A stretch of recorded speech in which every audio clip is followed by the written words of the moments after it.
süt versin insanlara. Kederli pis günleri koy biz hiç görmeyek. Xoşbəxt olsun bu dünyada her bir insan tapsın Rabbi.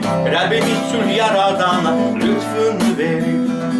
Tahtın ucalsın bizim Rabbimiz. Hayır duanı bizlere sen ver.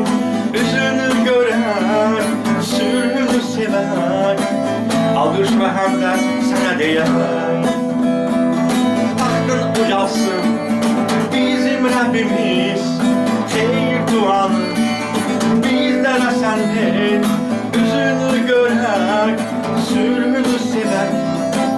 Alkış ve hamdler sana değer.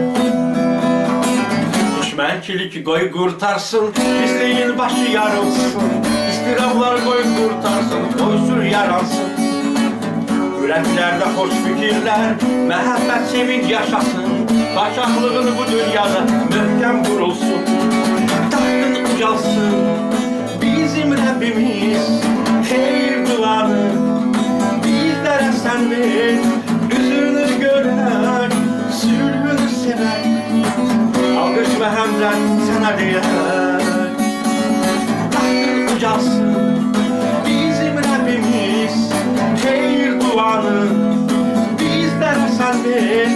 Üzünü gören, sülhünü seven. Alkış ve hamdler sana değer. Göklerde olan atamız adın müqəddəs tutulsun. Paşaklığın gelsin senin iraden olsun.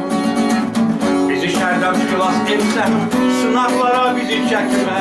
Qaçaqlıq, qüdrət və izzət sənindir, amin. Tahtın ucalsın bizim Rabbimiz. Hayır duanı bizlərə sən ver.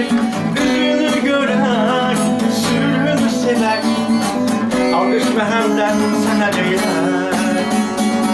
Tahtın ucalsın bizim Rabbimiz. Hayır duanı bizlere sen ver.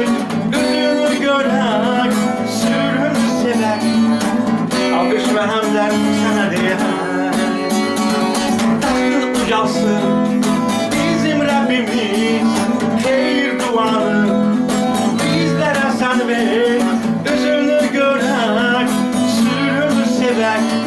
Alkış ve hamdler sana değer. Ucalsın bizim Rabbimiz. Hayır duanı bizlere sen ver. Üzünü gören, sülhünü sever. Alkış ve hamdler sana değer. Alkış ve hamdler sana değer. Alkış ve hamdler sana değer.